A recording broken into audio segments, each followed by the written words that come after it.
What's good? What to do? What's poppin', y'all? It's your girl Chris. Welcome to the first episode of Classic Talkz. In honor of Mother's Day, the first topic is obviously going to be motherhood. I have my girl Stephanie with me and my girl Kayla with me. And yeah, so we're gonna go ahead and start. Basically what I did was just gather a lot of questions about motherhood just so that people who aren't moms can like understand the severity of being a fucking mom. Okay. All right, so boom. Motherhood. When did you become a mom? So I had my firstborn at 2018. Oh my God, I almost said 18 years old. I thought that's what you were gonna say. I was 20. No, I was 20. 21. I just turned 21. I was like 21 for like 6 months, and then I got pregnant. Annoying. I had my firstborn. He's 5 years old now, and then I had my second one when I was 23. No, that's a lie because I'm 27. 26? 25. 25 because he's just turned 2. So yeah, 2021. Okay. COVID baby. So she has two kids. There's 2 COVID babies in the group. Three COVID babies. COVID They all babies. built different. They are built different. But all right, so when did you have your baby? Did you want to pass the mic this way? When did you have? How long have you been a mom? That was the question I asked. So I became a mom in 2020, literally, not even a month, weeks before COVID actually hit, which was, I guess, like that was kind of a blessing in disguise because I didn't have to have her during COVID. But I became a mom when I was 25 years old. She literally was something that I never thought was in my cards anyways. So it's kind of like a breath of fresh air that I actually get to have her in my life because I never thought that I would ever be able to have children. And then now that I have a child, like especially the way she is and the way that she is towards me, like she's definitely a miracle child for sure. But yeah, no, 25 and 2020, literally I didn't go home with her until like a couple weeks before COVID actually hit, which was good for me because I was on maternity leave, but definitely was like 6 months. my maternity leave was lit because of COVID, baby. Okay. Yes. And paid. Like, oh my gosh. Like, that's why I say, like, the way that it lined up, perfect. Because I did not have to literally do what a lot of moms have to do, which is go home for 12 weeks, like, and then leave their baby. I don't know what's gonna happen. We gotta find somebody to watch. We gotta pay for daycare or whatever it may be. We definitely got blessed with that because I was able to be home with her. We were able to keep her safe in the house. So it was definitely, and she was premature, so it worked out perfectly because I was able to spend all the time that I wanted because I already have anxiety about leaving her. Like having to see her like literally in a bubble, and then COVID hit, it traumatized. It's traumatizing, yeah. It traumatized because you can't physically grab your baby, like you're just in a box. Like someone just touch your finger, and she was tiny. She wasn't like that big of a baby. I feel like she was only 4 pounds. Yeah, she was tiny. She was so much smaller than what I was. But and the bad part is like she was growing so well. Like when I would go to the doctor, they would be like, "She's growing on point." And then shit just escalated at the end of the pregnancy. That shit went so fast. Y'all, it went from it went 0 to 100 literally real quick. Fast. I was so scared. Yeah, it was crazy. And I feel like out of all of us, Kayla had the worst pregnancy. The absolute worst pregnancy, and I felt so bad. But I'm glad you good now, girl. Well, yeah, that's why I'm like, she's my miracle baby. I survived. She survived. Exactly. We got through it, regardless of the fact. Like we got through it. Like, granted, it was probably the most. And I've been through a lot of like seriously crazy things, but that in itself, because it was like literally so fast, it makes your mind wonder, like, what if things were not like that good? Like it could have been so much worse. And like you are just thankful for what happened and that you got through it with your kid at that. I mean, you're literally holding something in your stomach, protecting it. It's on you. So you get to protect it because it's on you. Like you get to fully protect it. But the moment that they're out, you can't That's what terrified me too. The second that she like came out, I had my baby like not even a year ago, y'all. She's literally about to be 5 months old. I had her in December. That's what scared me because I'm like, damn, she's protected in my belly. Like I don't gotta share her with nobody. Like she's safe. I'm eating, she's eating. And then when she gets here, I'm like, damn, RSV is rising. These babies are dying. COVID still is going around. COVID, it's like the 10th strand of COVID at this point, still killing people. And now I'm like, no one can be around this baby for like 4 to 5 months. Yeah, not I coming was around my scared baby. for you for sure because I was like, it's gonna be so hard.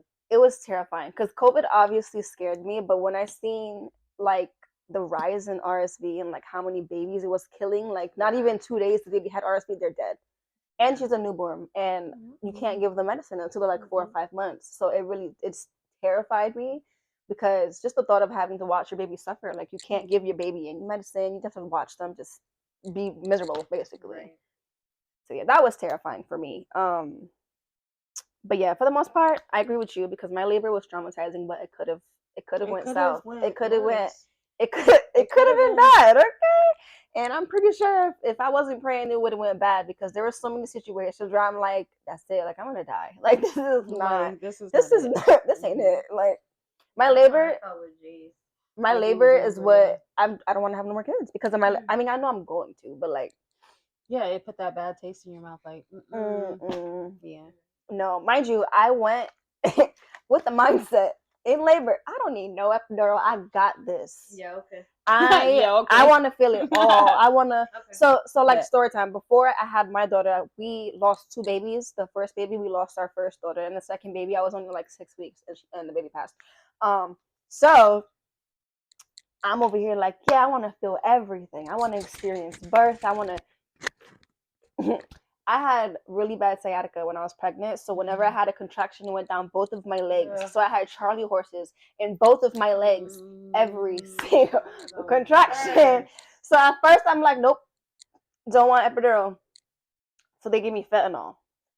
That didn't even work. And I'm like, damn it. So at that point, I'm like, nah, I need the epidural, y'all. Like I need it. So by the time I got the epidural, that pinch was nothing. I was like, no, that's cake. Yeah, for real. That is compared to labor, compared to shots. I mean, compared to contractions. Yeah, for sure. So as far as motherhood goes, how would y'all say it changed you guys as individuals? I feel like it's definitely like piped me down a little bit because I feel like before, like if someone coming off in traffic, I'm gonna like probably follow them and try to fight them. But like now, I'm like I can't do that. First of all, I have a baby, and if she's in my car, I can't do that because I'm like, what if they got a gun? They're gonna kill me, and then my daughter's in the back seat. And I like how stuff is cringing in the back, like. So it's definitely piped me down a lot, but how has it changed me? You said it hasn't changed you? I'm thinking like, how has it changed me? I'm like a whole different person. I feel. I don't know. I feel like I have more purpose now. Like I have something that, like. I'm 2 people's juice girl. Yeah, for real. To not say BITCH, you know, like I'm a snack BITCH, you know, like they call on me for these things. I'm dead. Like yeah. It feels I'm good. Just needed. It feels good yeah. to be needed. It feels yeah. good to be needed like in I'm a real way. Yeah, exactly. Like before having kids, I was kind of just like my own little bubble. Like I wasn't seen if I didn't want to be seen, you know, like I wasn't bothered if I didn't want to be bothered, and now I live my life for 2 little people. Pretty much. Yeah. No, what about you? What about you? I think motherhood has not only humbled me, like for sure, like definitely made me have like a sense of purpose, like, but for me, motherhood, I know it's so weird that I'm gonna say it, motherhood was like the therapy that I needed. Okay. So like I feel like without Xiomara, I would not be able to breathe, do anything. You know what I mean? Like there were, and I don't know if it was just because that was the depression that I was in, but like I think that I truly needed her. Like she needs me, but I feel equally that I need her. Like without her, like I feel like I don't have that piece of therapy. for myself. Like, and it's crazy because it's like once you have a kid, you don't remember life. No, like before, I'm like, and it's crazy.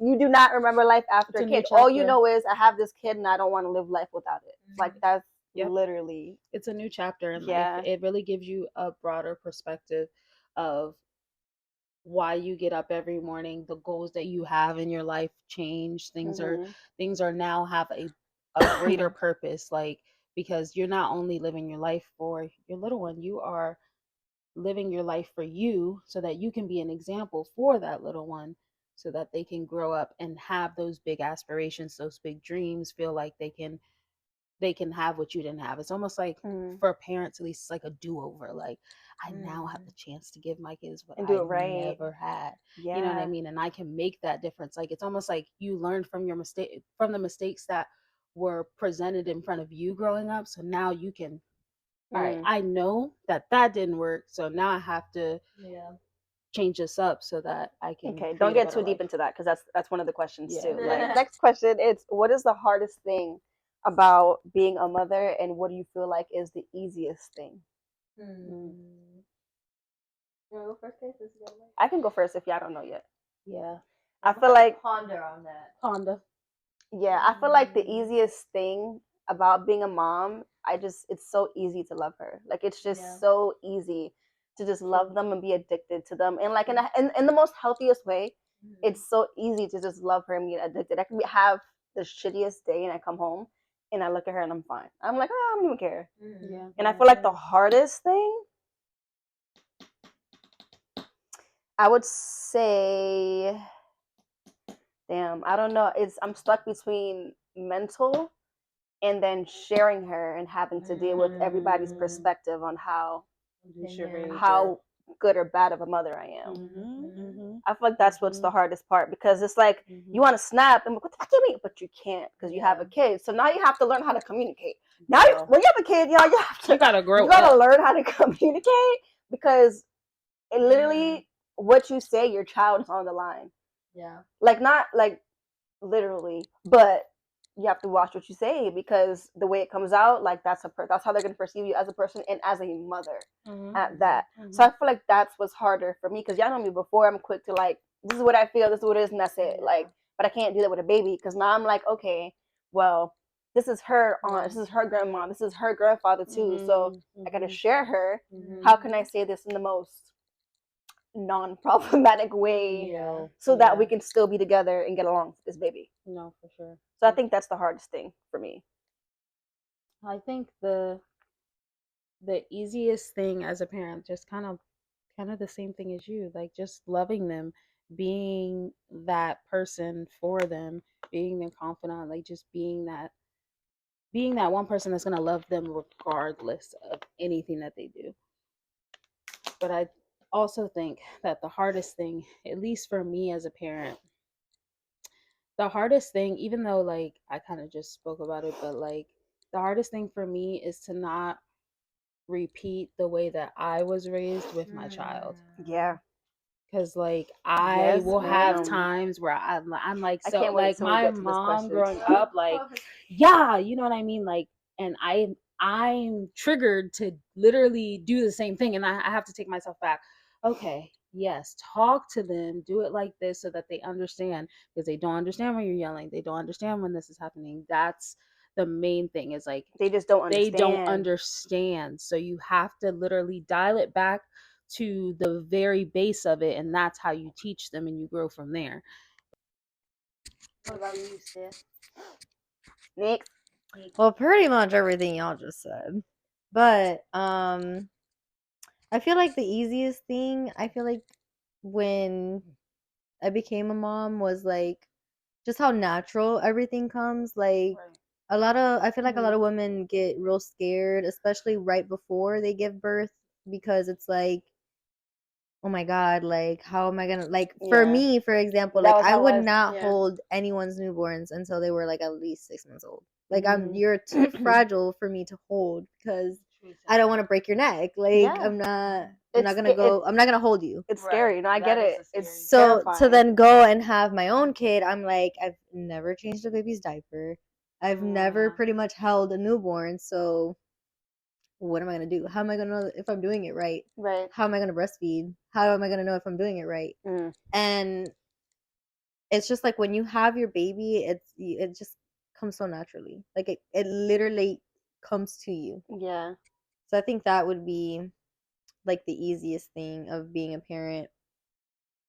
Hardest thing, I think I can kind of piggyback off of what Kayla's saying, is just not falling into the habits of our parents growing up and how we were raised by my way or the highway type of parenting. Like, children do have, like a say in things that they're feeling and the way things are being communicated. So it's that balance of, all right, am I doing too much? Am I not doing enough? Because I'm not PUSSY, but I also don't want to come off too rough as well. Like, and you don't, oh my God, my mom's always being mean. Yeah, and you also don't want your kid to be scared of you. Exactly. That's what I'm terrified of. Yeah, you don't want terrified. But you want. That's why I feel like I'm kind of okay with that good cop, bad cop thing that me and Jerry have going on. Because, like, he is, in a sense, the stricter parent because he's the enforcer.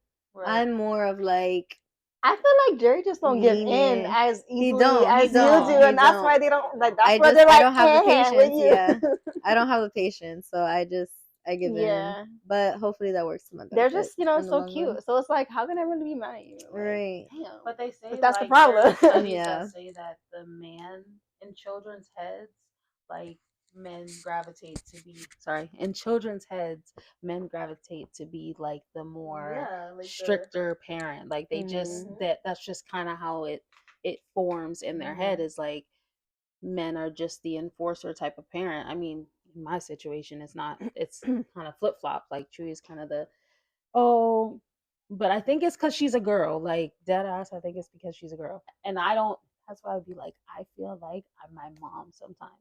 Because that's exactly how I grew up. Like, my dad, what you want? You got straight A's? Here's that stack. Okay. My mom, on the other hand, straight A's. All right. That's what you're supposed to do. Yeah. You were supposed to do that anyway. What you mean? Ooh. You know what I mean? Like, yeah, so. I gotta touch on that when we get to that question because that's rough. Perfect. Okay, so the next question is, and it's so I feel like this question we're obviously gonna say yes, but I feel like men and people who aren't mothers are gonna say no. Do you feel like being a mom is truly harder than having a full-time job, and why do you feel men and other people don't see it as a job at all? That's a great question for you. We already know. So I work from home full-time, as well as full-time working my second and third job of raising these kids. Yes. But it's 2 separate shifts. It's just because I don't want to say that it's more hard work than working at a job, because I'm also not like constructing a house, performing manual labor, but I am exhausted as by a the woman, end of the day, as a woman's perspective, in the fact that I am working 8 hours a day, while also, what's Jace doing? I don't want Jace to sleep too late because then he's not going to take a nap later. But if I wake him up right now, I'm going to have to sit him in a high chair, and then he's just going to watch too much TV for today. But if I let him run around, then he's going to get into this. And did I put this away? It's the constant worrying and the constant, oh wait, what time is it? Oh, they got to eat. Oh, what time is it? Oh, I got to check the laundry. Oh, what time is it? Oh, it's time for Jace's nap. And then after work, it's all right. I'm finally after work. I'm finally off of work. I'm not on the phones. I get to sit down and relax now. No, it's outside playtime now. We're gonna go outside and we're gonna play. Yeah, and then we're gonna come inside and you're gonna start dinner. Yeah, and then after dinner, you're gonna serve dinner. Yeah, and then after you serve dinner, it's bath time. After bath time, it's bedtime, and then you get to sit down and go take a shower and go do what you have to do. But even then, when your partner gets home, now you have to put some time aside for your partner. Exactly. So technically, you don't. You realistically, let's be real, stuff. You technically have a 20-minute break, girl, within your 12-hour day. Quite as soon as Jerry gets home, he's like, you thought it was break time? It's over, girl. Come on me. Let's go. Quite literally, but like the stigma is like, but we're not like. I'm supposed to be happy, which I am happy, don't get me wrong, that I get to work from home, I get to raise my own kids, I get to care for them myself, but it is hard. Yeah. It is draining, it is overstimulating, it is overwhelming. It gets to you sometimes, and there are days where I'm like, I wish I still went to an office and was able to have time away have from that home. time with adults. Like I talk with kids all day, but I also don't want to take that for granted and miss time in yeah, milestones because there's a lot of people who wish that they were in my shoes as well. So, but there are like it is very equivalent to working a full-time job. Yeah. So I currently work 3 full-time jobs. So get at me. Get at me. Yeah. Go on my LinkedIn. Check out my resume. For real, my resume. Stay at home mom for 4 years. Get at me, baby. So I work a full-time job. Not only do I work a full-time job, but I work a manual labor job, which endures me moving all the time. I'm not sitting down at all day. I'm grateful for having a partner who is able to do like the more like we split the day up. Like the mornings is him. He's getting her ready, he's dropping her off, he's doing all of that stuff in the mornings. We split that up. And then by that time, I'm already halfway through work by the time he gets up and does all of that. So like I definitely think that we kind of have this I want to say like the stress and the with the manual labor, as well as coming home and like literally I leave work and I come home just like you were saying to another job. As soon as I get home, it's time to start dinner because Chuy's going to be home with the baby soon. So they're going to both have to eat dinner, and then we're going to have to get her into bed, and then once we get her in the bath first, then get her into bed, and then we have our time. By that time, like literally like I'm not even here's one thing about me. I'm not even eating dinner with them. I'm putting their dinner down and I am getting the other stuff ready. Like, all right, gotta get this ready for bed, gotta get this. Okay. By the time that she hits bed, I'm eating my dinner. Like, then I'm eating my dinner because Chewy, like, he can't eat as soon as he gets there. But I'll eat my dinner, like, and then I'll get maybe after that an hour at best before like we out to sleep. Like that's an hour of time out of, and that's an hour a day for 5 days a week. That's an hour a day. And then obviously like I usually have my daughter during the weekends, like full except for Sunday. Sunday is literally the only day that it is me and Chewy both having her at the same time. So I have her throughout the whole time. I'm grateful now that my mother-in-law is here and she's able to like watch her when we need the time to like you know, a little break from the chaos of a toddler. But like when she wasn't here, baby, day. So it definitely, I mean, I think it's largely you could compare it pretty equally between people who go to work and people who stay at home, because even though you're at home and you're on the phone all the time, I still cannot, and I tell you this all the time, I still cannot fathom doing what you do every single day. This one is your perspective after birth. The first question is, how do you view your parents now that you're a mother? And I can go first. I can go first. Yeah, you can go first. So question. Deep rooted. So damn. Nah, bitch, I'm gonna go first because okay, go. How like I wouldn't make the same decisions. Yeah. I would not like. That's what y'all was thinking. Like y'all really thought that I was gonna grow up and be like normal. Yeah. Yeah. Yeah. Like For real. I now see it as you don't know what you don't know, but they also did not try to know what they didn't know. Like it was just oh well, that's just how we were raised. So that's how like I'm the parent. That's like it. Like what I say goes, and that's how it's gonna go. And if not, you're gonna get grounded. If not, you're gonna get your ass beat. Like it is. Like it is what it is. Right. mm-hmm. Yeah. So crazy. Yeah, crazy. I feel like. So before I had my daughter, let's just say that. So before I had my daughter, I was on this journey of forgiving my parents.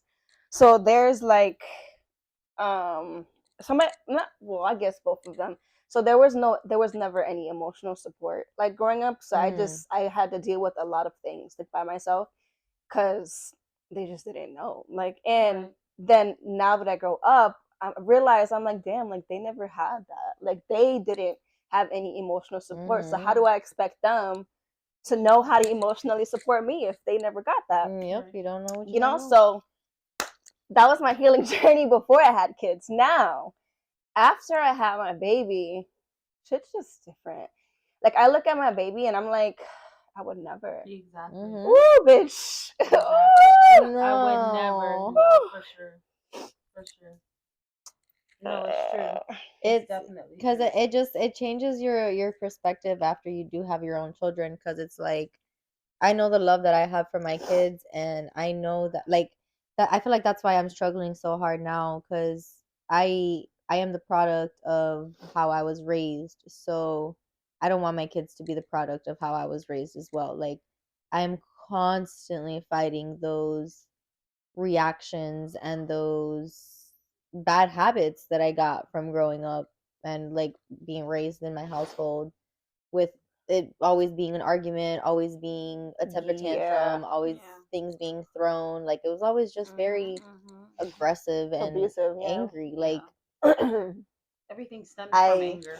Exactly. Like I don't want my kids to like I rarely speak to my dad. Like I don't have that relationship with my mom either, and it's almost like I blame my mom in a sense because my mom never really like spoke up and like defended us or like stood up and said like no, this isn't how things are gonna go. Yeah. And I'm kind of grateful in a sense that now I do know, okay, no, yeah, that was wrong. Like I shouldn't have been raised around that much anger or violence. And it's really just battling with fighting those habits of everyday like, okay, so what? The juice spilled. Like it's fine. It's not the end of the world. Just clean it up. Like it's gonna be okay. Because I don't want my kids to look back and be like, my mom was just always mad about something. Like I spilled apple juice and I got beat my ass. Yeah, like no, my mom don't play that. Like my mom would just, no, mom's gonna get mad. Like don't tell her. Like breaking those habits every day. Yeah, it's definitely hard. Like now that I said, now that I have her, like there's just things that I've been through, like but you know by looking at them, it's like I want to change. And it's like you sit there and you think like, did my parents not look at me and think like, okay, no, something's gotta give. Like shit can't keep going this way. Like obviously we keep butting heads about this shit. Let's address the situation. Like let's not pretend like everything's cool. Yeah, but I have my baby. I look at her and I'm like, I would like. There's just shit that I would never like. I would never put my daughter through this. I would never make her feel like anyone comes before her. Like right. For me, it was kind of different because my parents, even though they weren't together, like my parents had me for like they got their own apartment together. They had me in high school, so like they had their own apartment together because my grandmother was like, you got pregnant, get the fuck out. So they got their own apartment together, and like literally I was there for maybe 8 months of my life, and then no, they were done, split up, and they never went back. Ever since that day, they never went back to each other. So I have two different perspectives. Like on my dad's end, like so I kind of have like things that I definitely wouldn't do. And then I have like things that I saw that really helped me throughout my life. Like, and that's why I say that I'm so close to my dad because my dad has showed me a different perspective of life because he lived his life a certain way. Granted, my dad wasn't the best influence all the time, but like even now, like I even I quote it to this day. Like, my dad used to have this saying, like, for me, like, if it don't feel right, it ain't right. And I take that with me every single day. And like, that's what I want to teach Xiaomi. Like, I want to teach her, like, if it doesn't feel right, girl, it ain't right, get out. And I've always like had that mentality. But on my mom's side, it's like my mom's side of the family would always like force, like, because of where we came from, right? My grandmother came from being adopted from PR, moving to New York, being with a family that wasn't her family, and just her brothers and sisters are with her. So they grew up like, we're getting everything on our own. We're doing everything on our own, on our own, on our own. So my grandmother went in corporate America. She went and worked this super big job and was a businesswoman and all of this. So like, she taught her kids that. She taught my mom was the first child, so my mom has the most trauma for my grandmother because she was the first child. So like, she would like have more of a stern hand in my life, like, oh, don't, like, my mom, like, because she got, even though my mom was the first child, my grandmother thought, oh, she's so smart, she's so good, like, she gets straight A's, she's gonna like, she's gonna go somewhere in life. And then she got pregnant in high school. So like, that changed her entire perspective. That changed exactly how she treated her. That changed how my mom was going to treat me. Like, that was like a full turnaround for my mom, because like, my mom's like, now I have this little baby, I don't have her dad with me, and I'm by myself. Like, and now I have to deal with her 24, because even though like my dad was in school still while my mom was pregnant until like she had me. And my mom, like, I can tell, like, as I was growing up, like, she always had these super super high expectations of me. My dad, I could go to him and talk about anything. And still to this day, I could go to him and talk about anything, and I know my dad is not going to judge me. But my mom, on the other hand, like, let me tell you, the moment I knew I was pregnant, like, for sure, when I went to the hospital and got like the blood test and the urine test at the hospital, I called my dad after that. My mom, I waited like a month to tell her. That shows you the difference. Like, my dad was like upset, but he was like, I got you. Yeah. I got you regardless. And that's what matters. I got you. Yeah. And that's how I feel like the parenting is kind of different. And that's why they taught me two sides of parenting. And that's also what you needed in that moment. I mean? Because you were terrified. Man, like, I was terrified. He knew I was terrified. He put his feelings aside. And he knew what my mom went through. Because he's like, your mom was out. When your grandmother found out, she was out. Because you're a grown up now, huh? You want to do grown up things? Go on and handle that.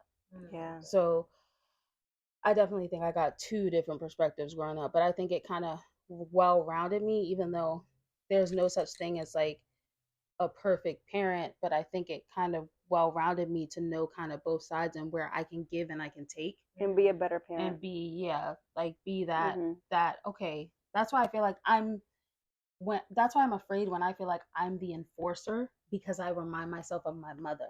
Yeah. And I don't. But you do it out of love, though. You know what I mean? Like, watching you discipline her, like, it's not like, get the fuck in the corner. It's like, Xiaomi, see, you didn't listen, baby. Now you have to go and time out. Like, it's about. You're very calm. Yeah, and I try to be calm about, because like most of the time it's my anxiety. Like, my anxiety, because if I would go, and at first, like, especially when she started talking, walking, doing things by herself, like, or being more independent, like, I would get so stressed out because I would start screaming at her, and I'm like, Kayla, you cannot scream at her. Chewy, on the other hand, he's like a good balance of, yeah, dad lets you do what you want, but I want you to understand that dad's letting you do this because he's showing you this in this way, and I'm showing you this in another way. Yeah. And y'all explain that to her. Like, that's it. The way they explain it to her, even though, like, maybe she probably don't even fucking understand sometimes. She don't, but I be trying to have a conversation. They still, she sleep, she gone. They explain it to her. They don't, it's not like, don't do that. Why? Because I said so. Don't do that because you can hurt yourself and you can fall. Like, that's why I don't do it. Then she won't do it. Okay, and this leads to our next question. How do you view your partner after birth? Yeah. I think that how I view Chewy now is, so I'm not gonna lie, you're gonna feel it soon, baby. You're gonna feel it soon. But it's definitely different with men and girls. Like, it's so much different. Like, sometimes I'd be looking at them and I'm like, y'all so cute, but other times I'm like, right, like, why are you cuddling her? Can you cuddle me? Can't relate. Can't relate. I'm the one who gets fought over in this house. I'm the one that gets fought over. I'm the princess. I'm the queen of this castle. Center of attention. Me, okay? They chase me. I got 2 spots next to me, and they both filled out. They both filled out. So Jerry be looking at you like, Jerry just throws himself on top. Like, that's my woman. It's just me. Oh my god! And the thing is, Junior be coming up to me and he be kissing me. Right? He'll grab me. He'll go, and Jerry be like, "That's my woman." Junior does it on purpose. Look, daddy, look, daddy, look. I got your girl. I got your girl. Hilarious. No, but that's cute because they show you how he treats you. Like, they show you that, and that's amazing. That's amazing. I mean, I will say, I don't think I would have been able to have such a good experience with pregnancy and postpartum and raising of children had it not been with him. Yep. Because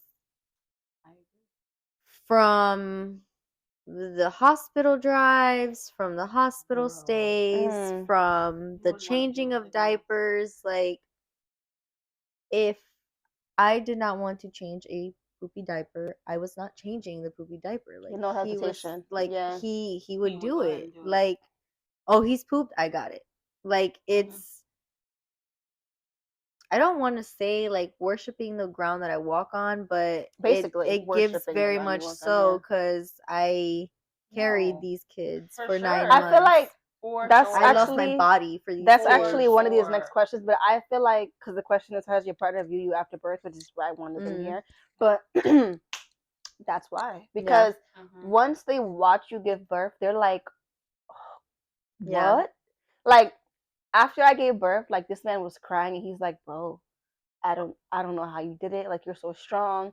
And with me, like, with the whole diapers thing, I couldn't change her diapers like the first 2 days. I couldn't move. Yeah. Because I pushed her out naturally, but we're gonna have to do a labor and delivery video. Yeah. It's just like it was a lot. My epidural. We definitely all have different. Bro, my labor was I don't want to say horrible because other people have it worse, but for me, for what I expected, mind you, I went in there with no expectations. Yeah, but it was bad, bro. And then, like, I didn't have time to wrap my head around expectations.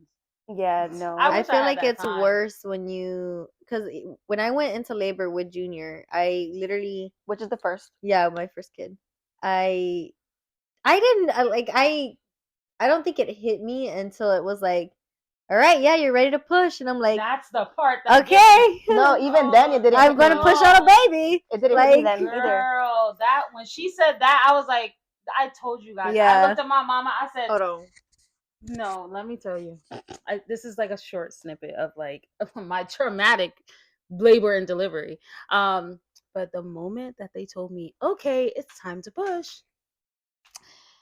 I looked dead at my mom because my mom was the only one there. Again, traumatic labor and delivery because my man wasn't even there.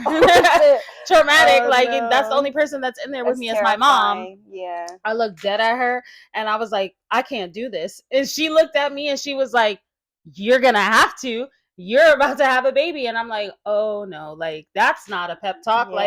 Like, you're my mom. You're supposed to tell me, like, it's gonna be okay, girl. You can hold on. Like, you're supposed to be like, she said, mom, shut up. Like, you can wait. She was like, huh, too bad. You're here now. You're gonna have a baby. Let's figure it out now. Like, that is the scariest part. Figuring out that you are at that point where you can push your baby out. I don't know. I feel like I wasn't scared. Like, when it came, like, when they're out, girl, I was in labor 24 hours. At that point, I'm like, yo, can I push now? Can I push now? Can I push now? Please, maybe bro, can that I push was now? Different. Like, it was bad. But by the time I got to push her, because they gave me so much of the epidural yeah. I didn't feel. I couldn't even hold my legs up. Like, Jordan and his mom was on one side. My mom and the nurse are on the other side. And I'm like this. And they're like, push. I didn't know how hard I was pushing. They say to push toward your butt. I didn't know where the fuck I was pushing towards your butt. They said is where it's like, yeah, push just like that. I don't know how I just pushed. Girl, can you describe that push? Bro, and then they're like, then they gave me like a mirror, right? So like, look at her come out, and I'm pushing so hard, my eyes was closed the whole time. I didn't get a mirror. I feel well, it's because I was exhausted, and they gave it to me as like motivation, and I was like, all right, yeah, let's do it, because they kept saying you're doing good. An hour after I'm fucking pushing, and I'm like, guys, I'm not doing good. You're lying. Like, where's she would have been out. But then when I looked, I was like, her head's right. I would laugh. Bloop, bloop, bloop. I'm like, girl, stop playing with me. But it didn't hit me until the second day. Like, I had her. She was on my chest. Everyone was passing her around. And it didn't. I was just so exhausted. And you guys know when people like say, when you give birth, it's a love you never felt. It's going to all be worth it. I was like, I'm so glad this shit is over. Like, it wasn't, I didn't cry. Like, I looked at her, and I was like, oh, thank God it's over. And then they're like, oh, baby, no, the placenta's next. I'm like, oh. And the worst, for me, the worst, is after you push them out, when they come every 15 minutes to go, yeah, they got I hated that one. Yeah, oh my I don't God, like that shit. bro. That was not And then fun. you feel the blood clot. Bloop, bloop, bloop. You feel them coming out. Yeah. Bro, but the first two nurses that did it, they were aggressive as fuck. Then the third nurse because it literally felt like I was pushing her. Like I was having contractions. Like, and they're like, it's not that serious. I said, I just had a fucking baby. I've been here 28 hours. About. The hell? I'm starving. You trying to push on me, bitch? Girl, let me tell you, before they like, you guys didn't get induced. I got induced. So when they induce you, they come up and stick their finger all the way up. Yeah. Every freaking hour. I think that's called a membrane sweep or a cervix check or something. Yeah, they that's checking your cervix, but they have to touch her head. They have to touch her head, but they have to break your water. Yeah. They had to break my water too. My shit didn't break. They have to break your water. Once she did it, she was like, okay, you're going to go into labor soon. It's time to go. Bet. It's going to be a couple hours. Relax. You might be here for immediately. The night. Relax. Immediately. No, sir. An hour later, she decided to pop out. You get to see your child. Literally, it was okay, you want to do the skin to skin? All right, we're gone. Wait, what? No, babe. Let me tell y'all, I made a birth plan. I printed it out. I spoke to the nurse, the fucking MA. I spoke to everybody. I said everything is to go exactly how I wrote it here, and that's why I specifically had my mom in the room, because I knew if the doctor told Jordan it's best for the baby, he gonna fold. He's gonna say, all right, it's best for the baby. But I also didn't want to take away the experience from him. So I said, Mom, I think you're the perfect candidate for this position. So this is what I want. Word. And don't let them tell you otherwise. Right. And then in my skin to skin, I said I need it for an hour. And after I'm done, he's going to get it, and then y'all can come and get it. The thing is, I didn't have that choice. Well, I did not have that. But let me tell you, she was pregnant one day, and then the next day, it just went from 0 to 100, and then boom, the baby came. Like 1,000. The benefit, that's why I say that Chewy is literally like the other piece that I could not be, because he already knew, okay? When they were like, she out, he was like, bye, babe, gotta go. Because he followed that kid everywhere she went. No matter what, that first 48 hours, I barely saw Chewy. And when I did, it was because my mom went in his spot and came back to me. He would come, like, he was not leaving her for nothing. Made sure she didn't get anything crazy while she was there, making sure, like, because Pedo were very weird about like vaccines and shit. So he went with her to make sure everything was going good. Like, he would always give me updates. He would come back with videos and like show me. He would, because he knew. So the thing about me is they would not I did not see my daughter for a good week. Yeah. After she was born. Like, I did not physically touch her. I did not see her. I was pumping for a child that I did not see physically. So he had to bring me videos, blankets from her. Like, he would bring me all of this stuff and take pictures. That's why, like, my first pictures, that's why, like, on IG, like, everybody's like, show your first newborn picture. I'm like, my newborn's picture, she has like tubes and everything on her. Like, I feel bad. I'm not gonna post that. Yeah, posting that about her, because that's not how I want people to view her like that. You know what I mean? Like, granted, it's like, look where she is now, like from where she was, look where she is now. But like I just don't like show, and Chewy says the same thing, like I hate that her first pictures are like she looks like that, and even though she had all this pretty stuff, we couldn't really put it on her because of this. And I was like, I feel the same way. Like I feel the same way, but like it all happened for a reason. Like the simple fact that, and this is Chewy, like still literally working. Well, he didn't work the first couple of days after I had her. Like once he told his job, like he was like that I went into labor, like they were like, all right, take whatever time you need. But obviously that's time that we're not getting bread. So he obviously had to go to work at some point. So because I went into my maternity leave so early. So definitely having him and being that other piece where I physically, because after I had her, I couldn't walk, I couldn't do anything on my own. So having him there to be that second person just like sealed the cake. Like you already knew the assignment as soon as she came out. All right, next question. We have 4 left, but I'm gonna do these 3 together because it's the same thing. So, did you experience postpartum depression / postpartum anxiety? That's all for me, bro. We're good on that. You can physically see that. I'm dead. Right? I'm dead. Okay, so that was the question. The second one is, how did you get through it, and was your partner supportive? So, who wants to go first? I can start it if y'all don't. Yeah, want to get y'all close together. So I personally haven't hit postpartum depression yet. God willing, I don't. Oh my God! But some wood. Where is it? I have. Find it. It's in the wall, right? It's somewhere in there. Somewhere in there. Ooh, we don't want it. I have really bad postpartum anxiety to the point where I'm on medication for it now. Like when I first had her, and I think the hospital trip after we had her is why it's so bad. So we had her December 22nd on Christmas. We had to rush her to the hospital because she wasn't breathing. Like she was breathing, but she was struggling to like breathe. Like I had her on my left boob, she was fine. The second she was on my right boob, she wouldn't eat because she was choosing to breathe versus eating. So she stopped eating because she couldn't breathe while she was eating, which obviously can't fucking do that if you can't breathe. So yeah, we took her to the hospital on Christmas. They kept us there 3 days. And then after that, like, it's just bad. Like, my anxiety has been horrible. I literally wake up every couple hours to just poke her or, like, just put my glasses under her nose. To see if she's breathing.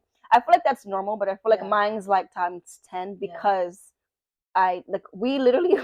So my daughter, she's a Capricorn. She be fighting. Her attitude, like, it's horrible. And they were trying to put the oxygen tube thingy up her nose, and she kept taking it and snatching it. Not like a newborn. She took it and snatched it, and we just kept trying to put it back. And every time she would snatch it, her oxygen would drop again. So it was just like, stop being so damn stubborn. But don't you love when your baby shows you how strong they are and like how you know what I mean? Yeah, I love that. But her oxygen wasn't strong. it was going down, and we were watching her struggle. And then her breathing, we saw her ribs, and I'm like, just put the fucking oxygen thing on, and you'll be fine. So she's having a conversation with the 1 week old. Look, we gotta figure this. She was 3 days old at that, and I'm like, I don't care. Like at one point, like Jordan had to hold her arms back, and it broke her heart. She was hysterical, but I'm like, I'm sorry, like I need you to breathe. So I put it on her nose, and then once like she like realized like, she was good. Better. Yeah.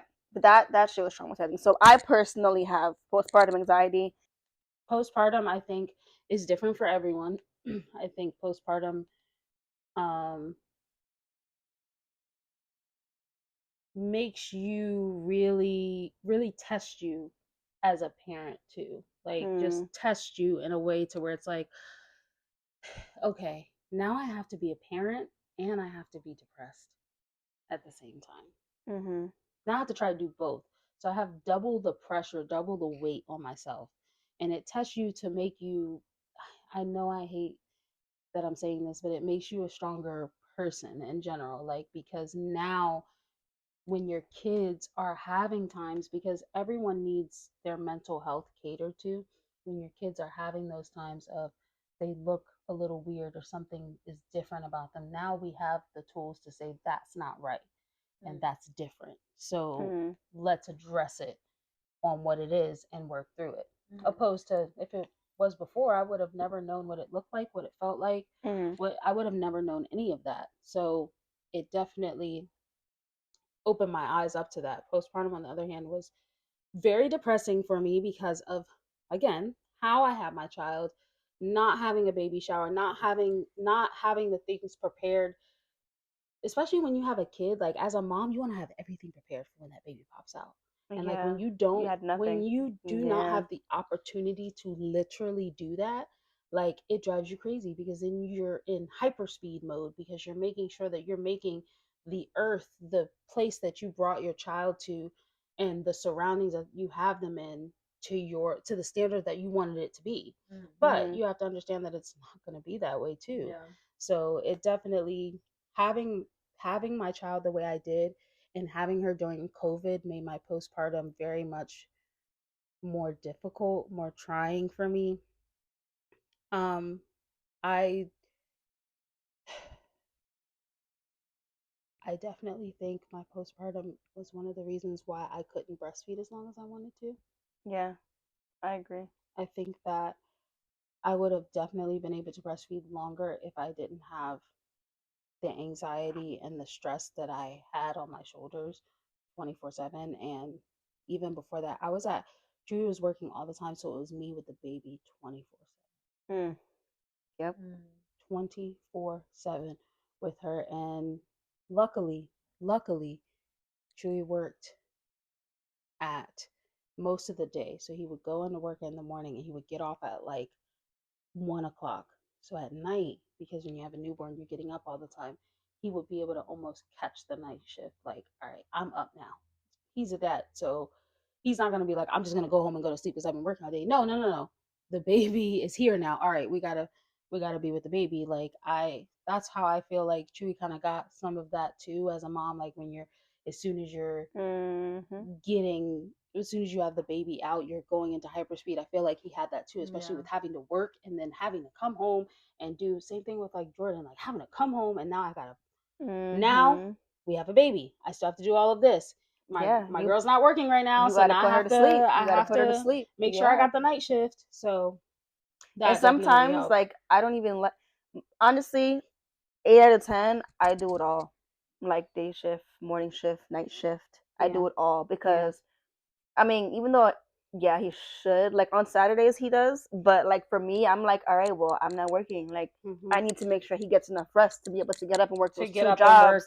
Work from 8 a.m., come home at fucking 9 p.m. Like, that's just my mindset. Like, I have to make sure he has enough rest, because if not, he comes home tired and he's cranky, and then I'm cranky because I'm exhausted. You know, so. But like sometimes, like, when he can see it, I'm like, I can't. Like, I'm telling you right now, like, I need you to take her because I'm about to spaz out, and I don't want her to be in my way when I spaz out, because I just need to breathe. Like, sometimes I literally just need to go outside, get some air, and I'm good. But sometimes I just need 30 minutes instead of 5 minutes. Like, it just depends. Like, maybe I need a shot. Maybe I need something, because I cannot. I need you to take her. Do you feel like Jordan knows how to, like, gauge you now better?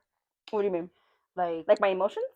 Yeah, for sure. You think he knows how to gauge you more? I feel like he learns. Gauge me more. Yeah, because I had a talk with him not too long ago, like, about it, and I'm like, it's hard, but on top of that, like, having to share her and having all these different, like, people, their opinions, and I'm like, it doesn't make me feel good, because I know I am an amazing mother. I know I'm doing everything possible to take care of her, but when this person says this and this person says that, I'm like, damn, but am I really? I hate that, especially now that I'm in the potty training stage. I'm like, y'all need to mind y'all's, because you're not over here doing it. Do not sit here and be mad at me because she isn't. Every child is different right now. Like, every child is different, and like, very much so. They will fight you. They don't like the toilet sometimes.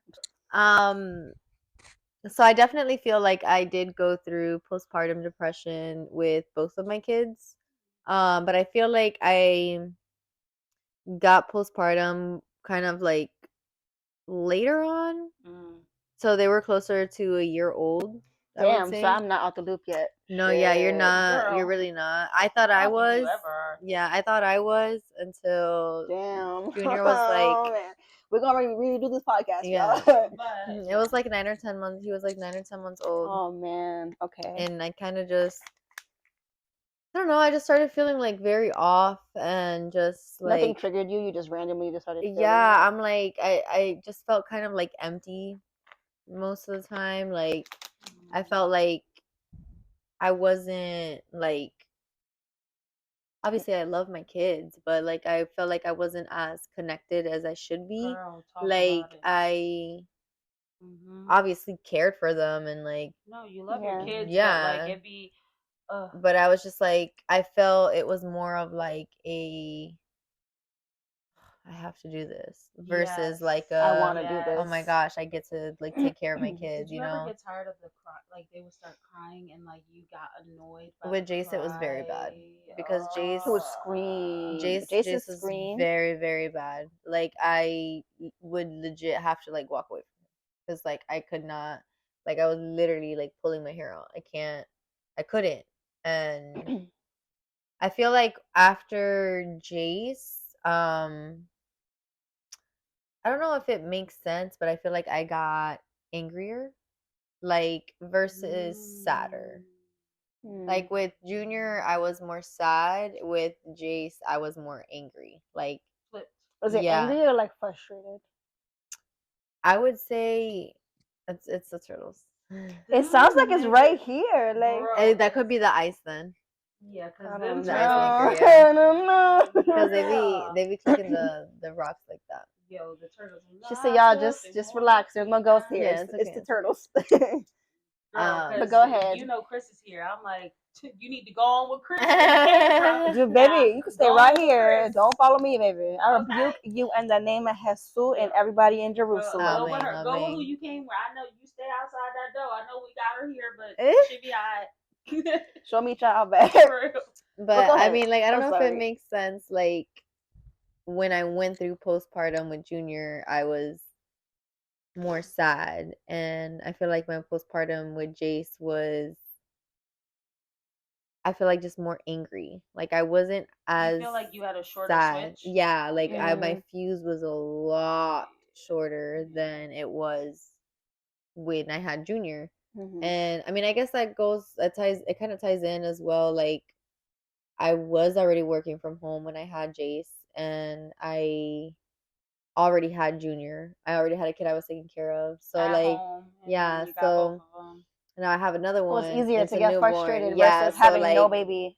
And then on top of that, like this is back when Jerry was still working at the ice cream delivery place. So like he would work all day long. So once I started going back to work, I went back to work after I think it was 12 weeks. Yeah. I did my 12 weeks and I went right back to work and taking care of 2 kids, a newborn, and working a full-time job with the toddler who working wants your from attention home. all day long. Girl, the toddler is on another Not level. doing nothing, and then Jerry, if you're watching this later, I'm sorry, but then I want to go play basketball when I get home from work. So if I get home early enough, I'm gonna go play basketball, and it's like I need a break. With these kids all day. Yeah, I need a break. Well, I don't get to go play basketball. Well, you can come with me and you can go walk around with them. That's still not the same. With my yeah, like you have your boy time, and I want my girl time. Yes. You know, so it's different. I get it. I mean, not even that. Like it's dang. Like I know you worked all day, but like I know you know that I worked all day, and then I was home with these 2 kids, and now you want to go play basketball on top of that, like. And leave me by myself. Yeah, again? like first off, I've been in the house all dang day. You don't think like first of I all, need a break if it too? was me, I would be angry. Girl, So I just feel like when I went through postpartum after my second kid, I don't know. I feel like I was just a lot more resentful and a lot more angry versus like sad and depressed. Do you feel like you got out of it faster with Jace? Or not got out of it because. How long did it last? I need to know these things. How long it lasted with Junior and with Jace? Because I need to know. I mean, I feel like it's not really. Girl, mine was like 2 years, so sorry. I feel like there's not necessarily like an end date. Like, oh yeah, I started feeling better at this point because there's a lot of other factors that like I feel like tie into it. Yeah, because it's a lot of like triggers and reliving childhood traumas and learning things about yourself and learning new ways to deal with yourself, like hearing and learning how your actions affect other people. Like, it's a lot. Like, that's why I don't want to say, like, yeah, it's 6 months after I was great, like, because I'm still not great, and Jason's 2 years old. You're a whole different person. So you're a whole different person. No, for sure. Yeah. You definitely. I'm speaking from someone who saw you with Junior from baby, and now having you with Jace, definitely. Oh my God, again, my heart goes out to you because your kids are complete opposites. Yeah. And they were the complete opposite as babies going on. So I definitely can understand that it's like there's not really an end point. There's more of like, I just found a way to cope with it in a way that is effective for me to be able to still do what I need to do every for this day. current time. And I feel like it also has a lot to do with, we all went through COVID. Like, we all went through that time. So having a child I feel COVID, like that also gives some sort of depression as well. Because also, let's just say when she had Jace, she had COVID. Yeah. Yes. She had COVID when she had Jace. So I barely got to carry him for like the first 2 weeks. Yeah. Girl. Yes. Oh my God, you had to be masked up. Yeah, I was literally sleeping in a mask. Me too, when I first came home. Yeah. Crazy. That's why I say, like, Jesus, you have been staying beside me because I was really, even though I didn't see her, I was able to be around her, have Chewy in the hospital with me, have my family with me. Because, like, there were people during COVID that there were women having babies without their husbands in the room. Yeah, by themselves. By themselves. Like, what? On God? No way. You're telling me only the necessary people could be in that room with that woman and the baby? I think that's how it was with Kim, my best friend, and her man, because he didn't get to experience none of the baby appointments. He couldn't go to any of them. Yeah. And I think it's only because she had an emergency C-section. I think that's why they let him in the room. I don't remember, don't quote me, but that's the only experience that, like, he No, at that point in time, the husband can be, or the spouse can be in labor and delivery, because Jerry was there, but they kept trying to get him. You couldn't leave. Well, yeah, we couldn't leave because we had COVID was a thing that made that whole labor and delivery freaking annoying. But Jerry had signs of COVID. Like, he was coughing a lot. And it probably, in hindsight, was not a good idea for him to stay there, but he was not going to miss the birth of his son. So, while I'm in the middle of, like, they had me in, like, the king's position to, like, push the baby down so that the baby can drop down more, the nurse is going back and forth with Jerry, like, well, maybe you shouldn't really be here. Is there someone else that could be here? Is da-da-da-da-da? And Jerry's like, but I have my mask on. I'm not close to the baby. Leaving. Like, I'm, like, she is legit about to have the baby. Like, I'm not leaving. And, yeah. And I would literally look and I'm like, we could talk about this later. Like, can I have this baby? Like, I need to push. Right. I can't wait. I can't wait till tomorrow or nothing. Not her trying to have the conversation with you in active labor. Like, no, are you sure you want to see the birth of your son? Yes, ma'am. I am literally sitting there screaming, like, I need to push. Why are we having this conversation right now? Like, yeah. But to answer the question, yes, I did suffer from postpartum. Living the life. Twice, bitch. Deuces. Living the life. Okay, and the last and final question. What is some advice you'd give yourself or any new moms? It's okay to not feel okay. Oof. It's okay to not know everything. It's okay to take advice. Yep. It's okay to have questions. It is okay. However you wake up feeling, it is okay. You just had a baby. You are going to have a baby. You've had your baby for 2 years. It is okay. And you got this. All that's required of you is just show up as your best self. As best as you can, whether that means one day you show up at 10%, the next day you show up at 95%. Show up as best as you can. Yeah. I love that. For sure. I love that. Like that. You can go. You have the mic. You have a mic too. But, like, she passed it to you, so like, it's your turn. So it's my turn. I would say for any new moms is every day is a learning experience, and also like take in every day because your kids grow up so freaking fast. So like, and they learn everything that you do, that you say, that you mimic, from the facial expressions to the hair flip to everything. So just take in everything that you see, everything that your kid is giving you every day, good or bad. Just take it in, because like they're gonna grow up and that's not gonna happen anymore, or that thing is gonna change, or like even like sometimes I look at my baby and I'm like, man, like you used to have this and you don't have it anymore, or you used to have, like, she used to have this mark on her back, like it's gone now, like because she's growing so fast, like she doesn't have it anymore. So definitely just noticing little things of like, man, like she says, literally she says a new word every day and I don't even know where she got it from. I'm like, what are you watching? Like, because I want to know, but it's not that. It's just she's figuring things out, and like just taking it in and seeing her grow. It helps me learn more, and it helps me learn every single day on how to be a mom and how to be her mom. Like being a mom is different than being your child's mom.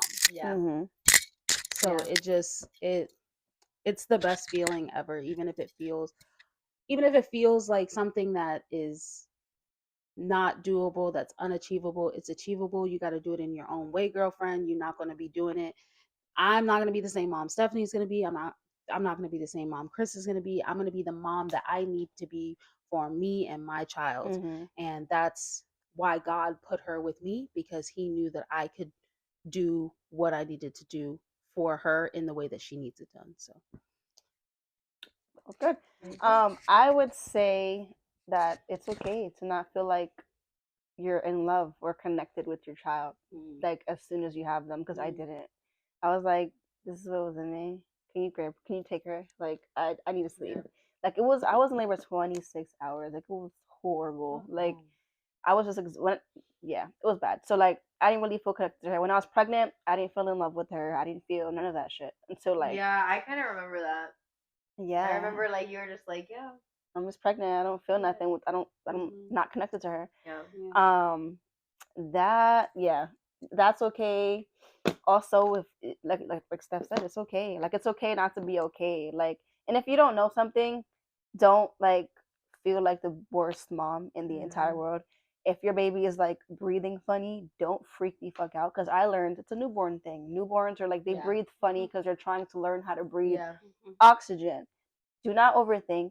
You're doing the absolute best that you possibly can. If you overthink, you're just gonna overthink, and you're gonna think you're the worst mother in the world. Do not do that shit. Take the help if it is offered, okay? If someone says, hey, I'll watch your baby for fucking 2 hours so you can clean, or I'll clean when you want so me to you drop can them sleep. But my mama said, Right. But my mama just texted me earlier today talking about, because I work tomorrow. She was like, you work tomorrow? Tell Jerry to drop off the kids while you at work. I'm on my way right now, actually. Say less, Miss Ma'am. Your grandkids will be on the way. They will be at your doorstep at 7 a.m. Thank you. She gonna hit the ring camera, put the car seats down, and leave. Bye. You know she a true grandmama when she got her own car seats. Period. Yes. Jordan's mom does too. She has My her own grandmother does swing, too. The best. That's her the own best. everything. I'm like, my they grandmother mean literally business. bought everything that we have at our house to go in her. She got her own room, everything like. They mean business. She asked me what car seat she got. Okay, she said she has this at home. Do we need to buy one? Like that's how it is, and it's so like, be grateful. I guess a good point to make on that as well is find your village. Yeah, and also, it's okay to lose friendships and relationships with people once you have your baby. That's something I had to swallow, because when I was pregnant, I was like, oh, Titi's baby, and oh, I'm gonna do this, I'm gonna do that, and now that I have her, like I'm not gonna be that person and post it, but like now that I have her, I'm like, well, damn. Where are the titis at? Where the titis and deals at? You ain't my baby yet. I thought you were so excited. You said you're gonna go shopping and buy her all of this shit, and you ain't even come to my baby shower. Like, man, don't even go that far, okay? Like, cause we could talk. If we could, if you want to talk, we could talk. Let's not get in it. Let's not. But to sum it up, yes, it's okay not to be okay. take the help. It's okay not to feel connected to your baby. And also, like, don't feel obligated to give time to your partner because it's going to come natural. Right now, your focus is on that baby. You need to eat. That's one thing I feel like as far as breastfeeding goes, girl, I couldn't because I was home alone all day. I couldn't eat a lot. I couldn't drink anything because I'm taking care of her, changing her diaper. She's sleeping. I could be sleeping, but I'm like, nah, I'm going to clean my house because she's sleeping. Or I'm going to just stare at her to make sure she's breathing while she's sleeping. Matter of fact, I'm going to just push her and wake her up to make sure she's alive. Yeah. So it's just like a whole bunch of, it's everything. Mentally exhausting. But that's why it's good to have a village too, because I feel like if Stephanie wasn't there for me the way that she was after me having Xiaomi, all my questions would not have been answered. I would have just had to figure that shit out on myself. Like, wait, one tip for real. Like, if you gonna have a baby, like you pregnant, you about to give birth, she finna give you a pro tip. Yep. Hadsickles. Bitch. Yeah. What? Okay. Your vagina will be healed within a week. No. The photo never felt so good. No, that. Okay. It depends because it took me 3 months. But again, it's because of my labor. Yeah. She tore me near my clitoris and internally. So and then they didn't stitch it like completely right. So I'm pissing on an open wound. Mm-hmm. So it was, it was a lot. It was a lot. And then because of all the stuff I was putting up there to like heal myself, I ended up getting an infection. So I had to heal from postpartum and an infection, and I had to learn how to sit and lay down all over again because of where she tore me. It was painful to do anything, and that's why the first 2 days I couldn't hold her, I couldn't change her. Like the day after I had her, I took a bath and I was just crying because like it was so much blood that came down my leg that was the worst. It smelled like pure metal. And I was like, babe, I'm about to pass out. And then on top of that, the water at the hospital was brick because every mother in that bitch decided to take a shower when we wanted to take a shower. Yes. So it's cold as fuck. And the floor is cold, and they got these cold ass metal rod shits in the shower to hold you up. My mama was. The showers in the hospital never felt like they're dirty. Girl, yeah, they're dirty. I was trying not to turn around. You know, when you're in the shower and you turn around to your backside, that's what I didn't want to do because, like, I felt like I'm not even gonna lie to you. I was so scared to use the bathroom. I would take water bottles. Yeah, me too. I would take water bottles to the bathroom with me. And I would sit on the toilet. Serious question. Were y'all scared to poop after y'all? Hell yeah! Yeah, I was scared. I was scared. I was gonna rip myself from the rooter to the tutor. I was like, my first poop after having her was painful. I feel it was painful. I'm just glad I had that I thought TMI, but when I went into labor with Junior, I had to poop so bad. Me too. So I pooped. I ended up pooping in the middle of contractions, and I don't know. I have never gone through something so like embarrassingly painful. Did y'all wear pads or diapers? I did both. I did pads. I did the diapers. Well, at first, I wasn't going. I was like, first of all, I was the one that was like the really big, no lie, like, those exaggerated overnighter ones. They comfortable. I feel like if I were to get pregnant again, I'd probably go for diapers next time. It's easier. It was easier for me. I did both in the beginning. I did the pads in the beginning, but then like towards the second month that I still wasn't healing, I'm like, I'm gonna do diapers because I'm tired of fucking waking up and then having to like because that shit's a bit heavy.